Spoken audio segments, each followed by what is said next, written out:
One Piece is a TCG we all know and love. Whether you collect it, whether you play the game, whether you keep products sealed, whatever it may be, and however you may enjoy this trading card game, there's one big thing about One Piece, and that is that it's actually really investable. There is a huge opportunity with One Piece for the next 5 to 10 years. So today I'll be talking about 9 reasons why I've decided to invest in the One Piece trading card game, investing in sealed boxes or singles, whatever it may be. I'm going to be talking about that all in today's video. So these are all not in a specific list. They are just 9 different reasons, whether it be about the IP or the card quality or different things. We're talking about it all in this video. So I don't want to waste your time. That's enough yapping from me. Let's begin. Enjoy. Alrighty, number 1 is that One Piece, the IP, is the second best selling manga / comic book franchise. So it's right behind Superman. Superman has sold about 600 million. However, One Piece has sold about 550-ish million. Now, the thing is, this is so significant because One Piece is 60 years younger than Superman. Superman came out in the 40s or 50s. One Piece came out in the very late 90s. So One Piece is set to outsell Superman in a couple of years. So that'll be quite interesting to see when that does happen. But it is a really large IP. And I think this is a really big deal because if you're trying to invest in something that's very new, there's a lot of guesswork, right? There's a lot of ifs, right? There's so many franchises, there's so many different IPs for everything. It can be pirate theme or superhero theme or magic theme or all these different things. There's so many different ones. And if you want to invest in something new, that's fine. There's a lot of risk with that though. If you're investing in an IP that is just so successful, most of the risk and most of the heavy lifting has kind of already been done, if that makes sense. The hardest part is just getting your IP big. But the trading card game, now it kind of just reaps the rewards off of the IP.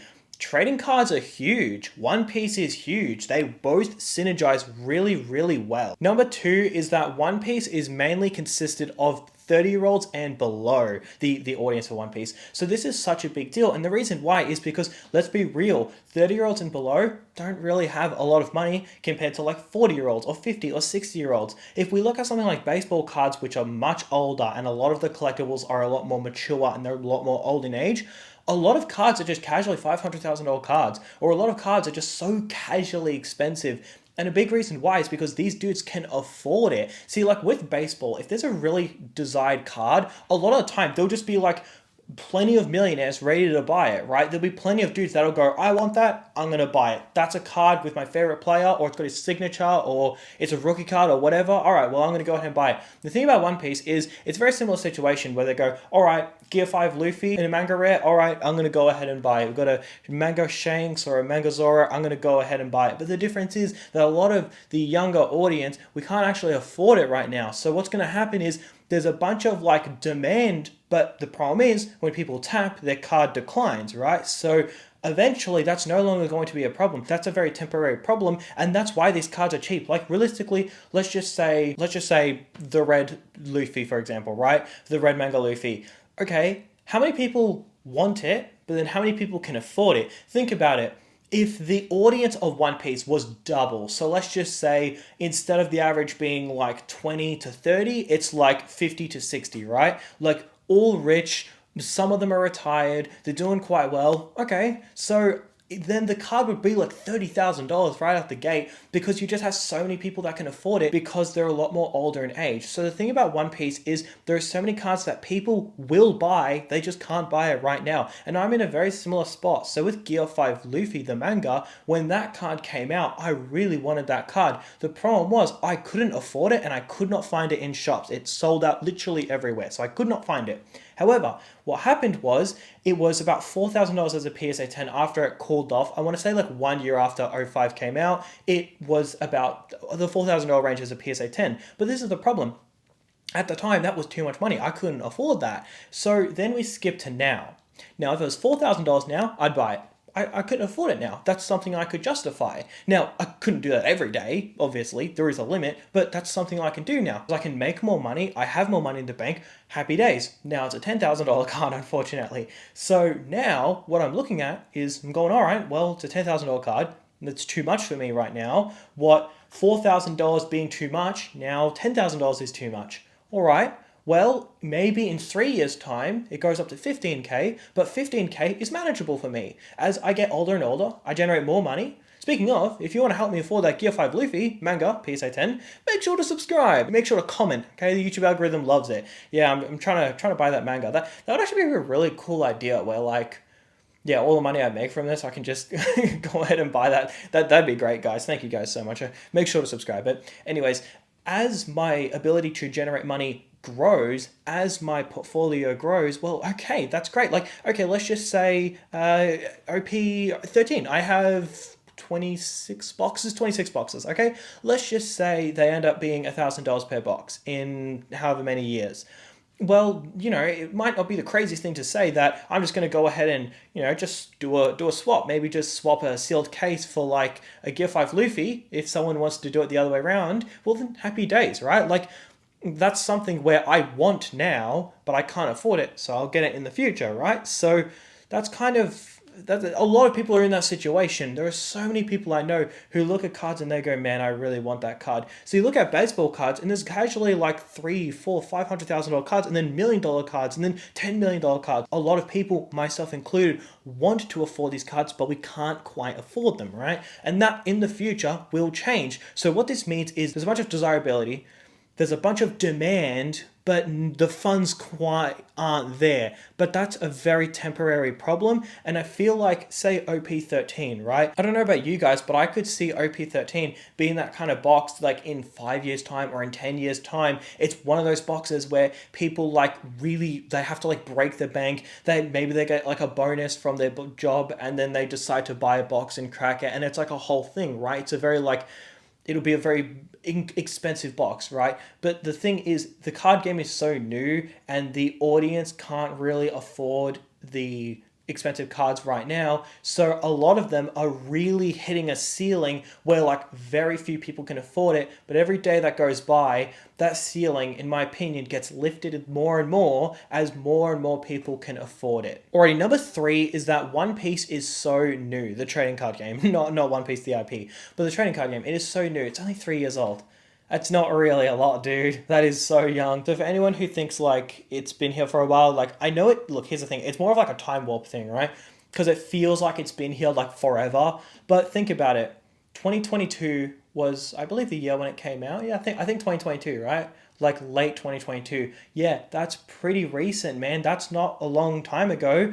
If you think about 2019, a lot of people say like 2019 feels like a year ago or 2 years ago. 2019 is double as old as One Piece, the trading card game. That's a pretty big deal. Now, the reason why this is such a big deal is there are a lot of really good sets, really desired sets, but here's the thing. A lot of them, they just haven't had enough time to grow, right? Like, let's just say OP13. The set value is the highest set value of any set. It's a phenomenal set. So you would look at that and go like, oh, surely that's a $500 box, right? Well, no, because it's so new. Makes perfect sense, right? Time just needs to do its thing. But here's the thing, it's not necessarily a quality thing, it's not necessarily an audience thing, it's a time thing. So this is something where you can take your time buying these. It's not like they're going to go to the moon tomorrow. Slowly but surely they'll keep going up. And you have sets like PRB 01 where it's almost like a remake of the original sets. If you think about it in a sense, it's almost like PRB 01 is like base set 2. For anyone who's in Pokemon, base set 2 is pretty much like a reprint of like the first couple sets. I don't think it has every single card in every single set, but it has like the highlights, I believe. Someone do correct me if I'm wrong on that. But the thing is that kind of feels like what PRB 01 is, where it's like a remake of like the originals, right? Like almost like a reprint. So because it's so new, it just really makes you think like this box here in 5 years time, what do you think the box price could be? Now, if you look at other trading card games, the trading card world moves really, really quickly, especially when something isn't that trending now, but then it becomes trending in the future. I'll give Blue Bottom as a good example. Blue Bottom is kind of like almost like an indicator of how well the One Piece trading card game is doing. Like, I saw that one sold for like $4,000, which was like a record-breaking number. Yeah, okay, so then you can clearly see One Piece TCG is doing good this month, right? Most credit is to OP13 being such a good set. But it's like, dude, you look at some Pokemon sets from like 2019, 2020, and they're ridiculously expensive. For anyone who is in Pokemon, this set, Evolving Skies, I'm sure for a lot of people they know immediately what this is, but a lot of people just think like, what the heck is that? Evolving Skies came out in 2021. and it is a $2,500 booster box. The retail was like, it was like $100 at one point, so it's like a 25x from here, right? Now, I guess Blue Bottom is in a pretty similar situation, but the thing is, Blue Bottom is a bit of a black swan event. It is base set, like usually base sets do that if the trading card game is successful. But you look at some sets and it's like, okay, this is 4 years old. The booster box is 2.5k. No One Piece set is 4 years old. No One Piece set is.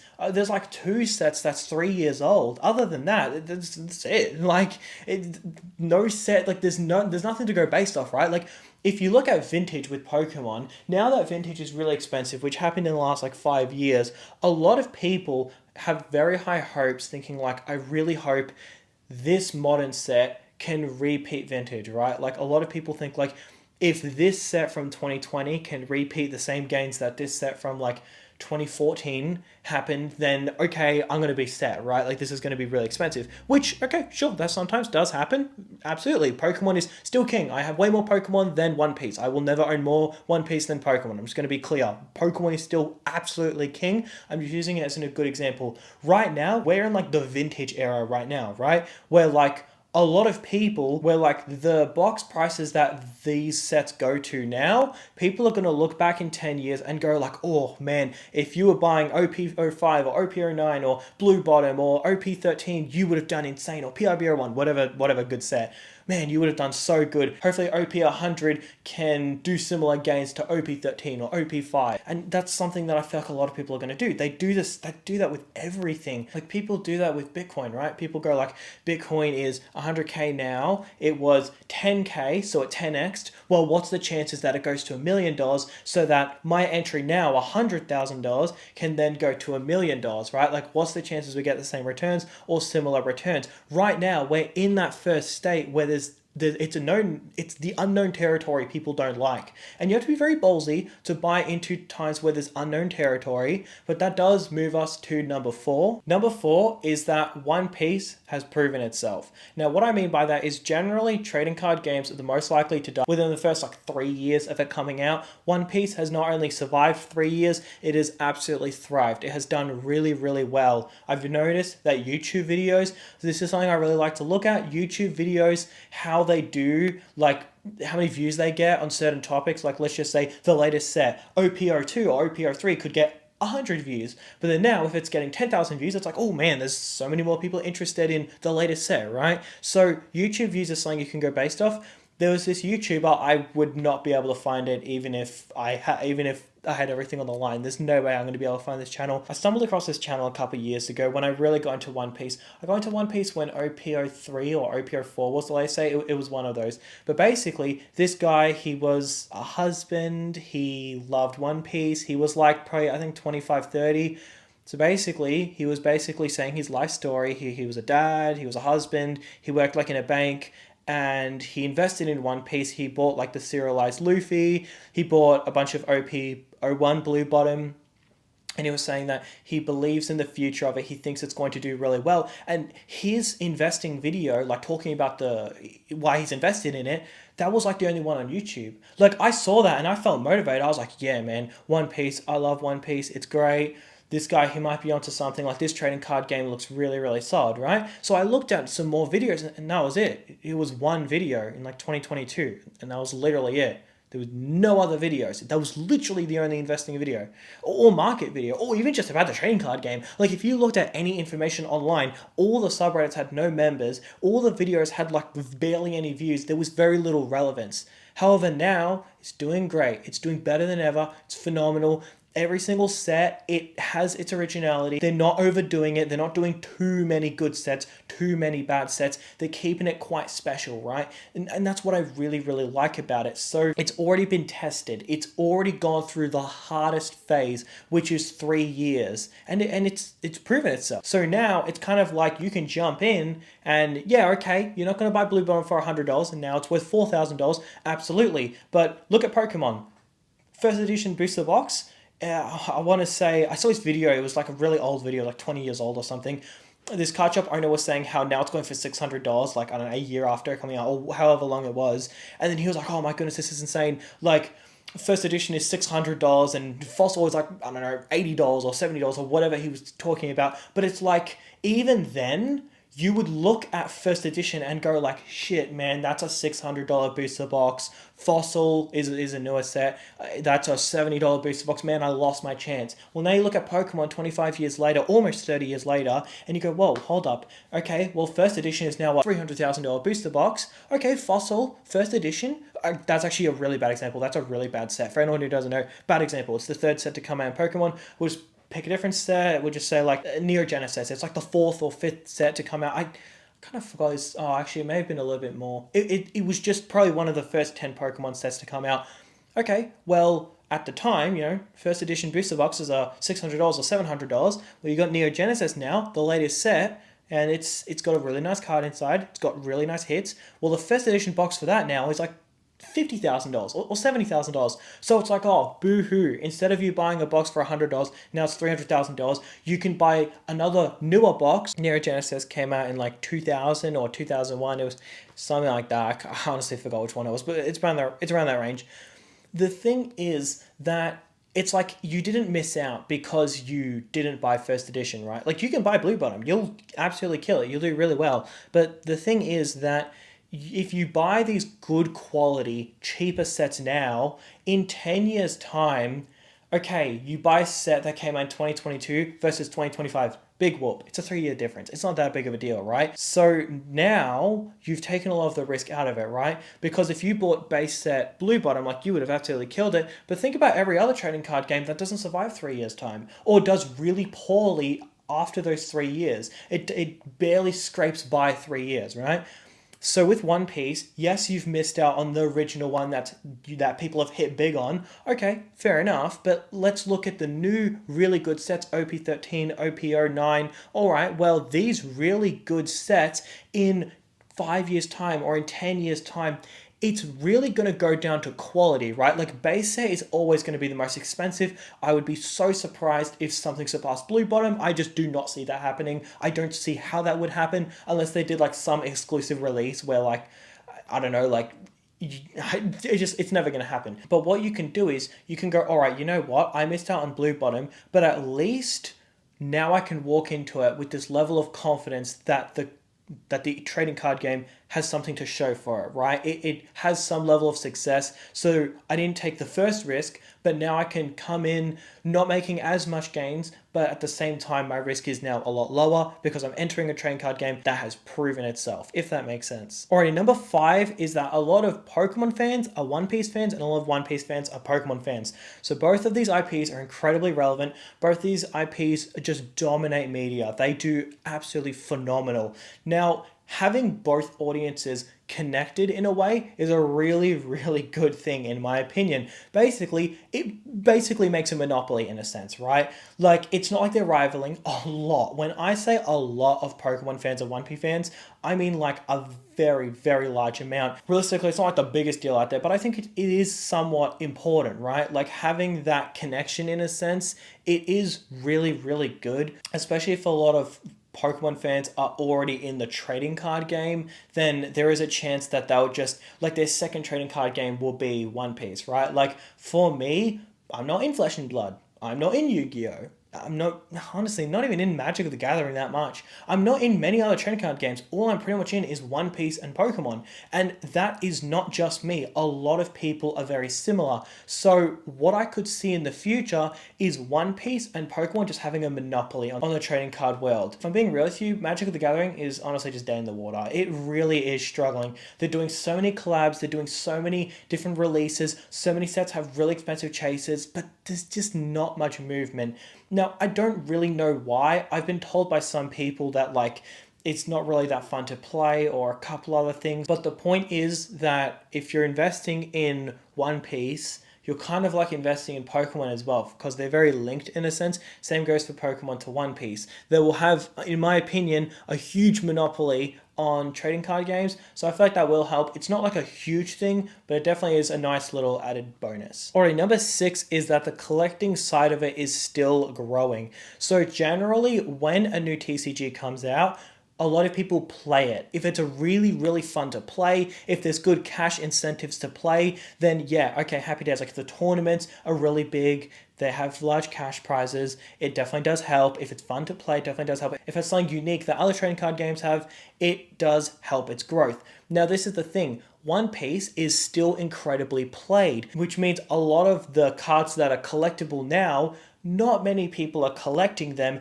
as people will in the future, right? So like, let's just say Pokemon, for example, right? A lot of people who are in Pokemon purely just collect it. Like when I say a lot, I want to say like 95%, maybe even more. Pokemon, there are a lot of people who play it, but Pokemon is just so big. So like you could have like 50,000 players, but then that could be like 1% of the people, honestly, like in the trading card game because it's so big. But the thing is that you can see the magnitude that collectible sets, like the difference between collectible sets versus sets that are kind of just boring in Pokemon, right? So like you got some sets that are like 2.5k a box because it's like considered the best set of the time or it's best set that we've had in many years.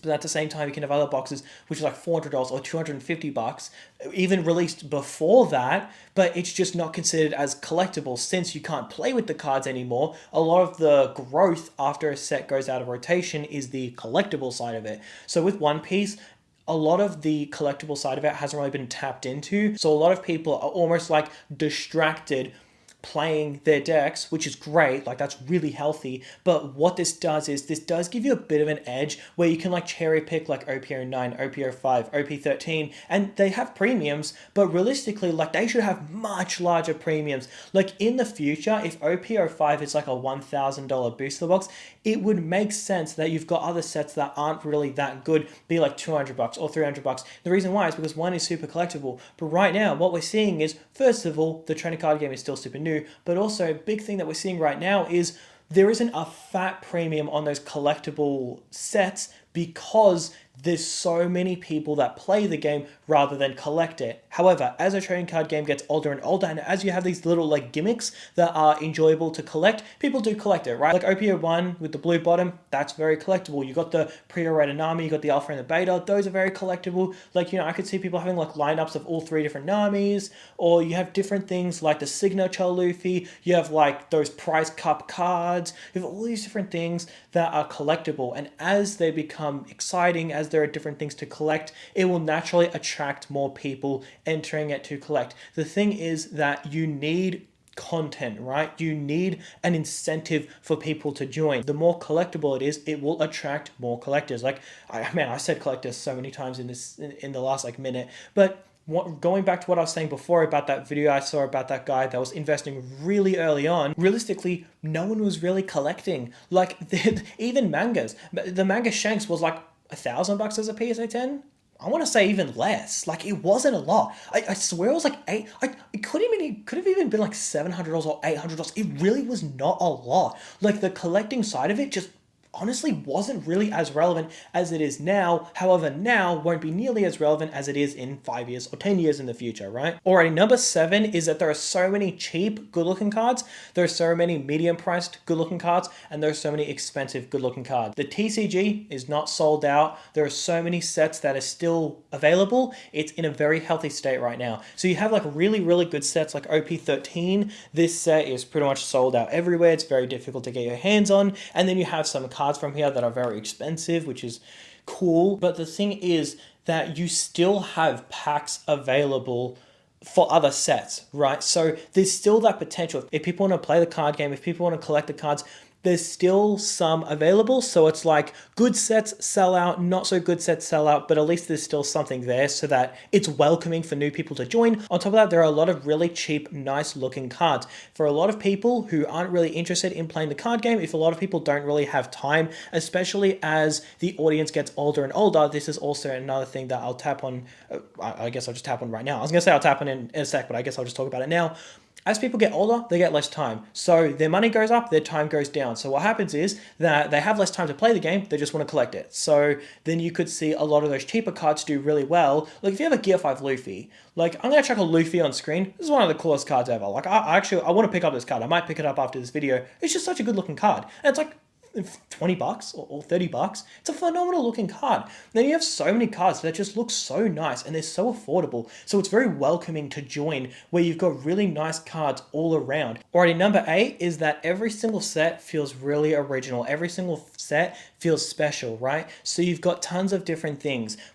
This is something that's really good that Bandai are doing, is they're experimenting on creating new ancillary items, right? So the problem about booster boxes is a lot of the time it can price a lot of people out because a booster box is too expensive. But then you've also got blisters, which is great. It's not as exciting, right? You might not have a promo or it might not be that visually appealing. Now, what Bandai are doing is they are creating these illustration boxes where it has a variety of packs, but it also has some nice promos inside as well. So it's really good that they're pushing these out. I know it is quite difficult to sell these kind of boxes because a lot of people don't like loose packs or a lot of people just want the booster boxes. But the point is that they're doing this. They've also got those devil fruit ones as well, like those boxes.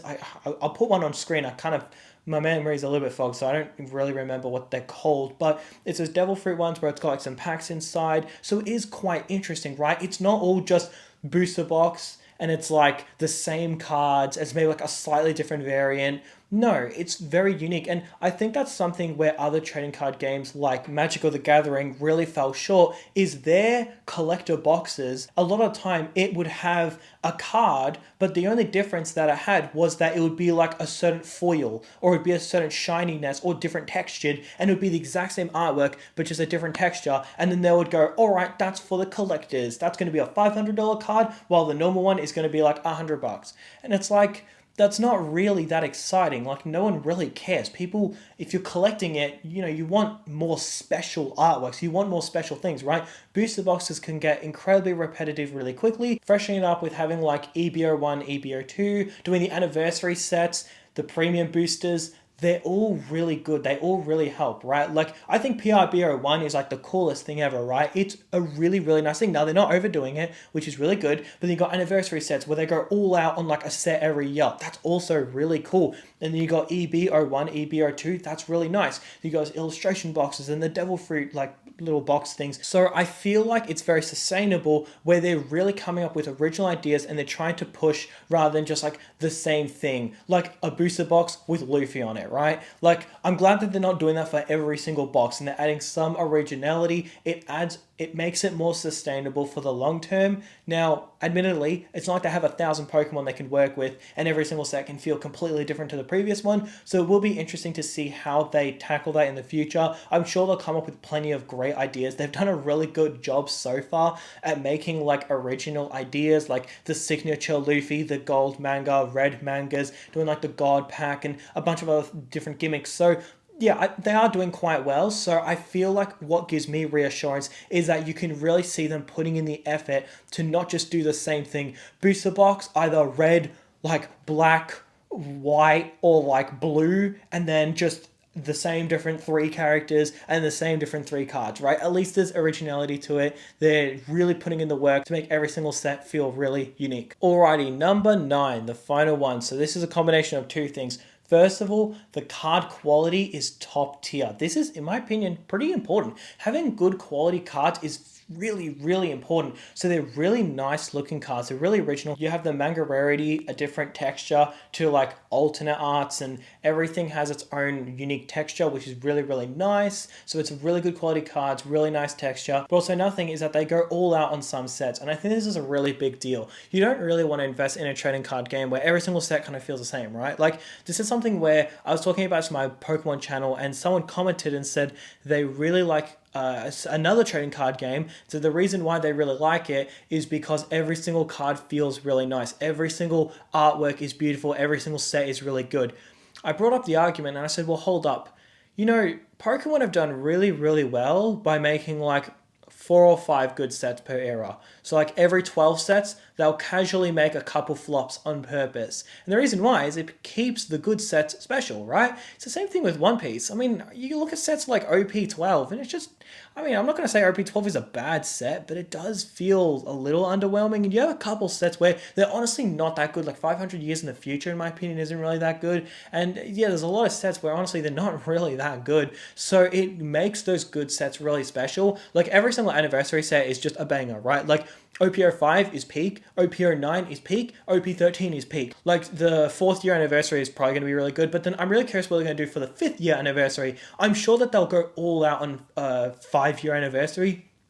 Pokemon do a very similar thing where they don't do anniversary sets every single year, but they do anniversary sets every 5 years, and it's a really big deal. I could see One Piece doing the same thing. I could see One Piece really just taking notes of like what Pokemon do. You can clearly see that they are. Like, I'm not going to beat around the bush. OP04 is not a good set. OP03 is pretty solid. That's a pretty solid set with the wanted posters. But then OP02 isn't a good set in my opinion. I think OP07 isn't that good. There's a lot of sets where they're just really boring. Even OP06, like as a professional Zoro Glazer, other than that manga Zoro, it's just not really a good set in my opinion. There's a lot of sets where they're not really that good. So this really keeps it special. Now here's the thing, this is really good because what this does is it keeps the good sets really special, right? But what it does is people get in and out. Like once the sets get bad, they leave. But then if there's a really good set, then there's a massive surge in demand. Very similar to Pokemon.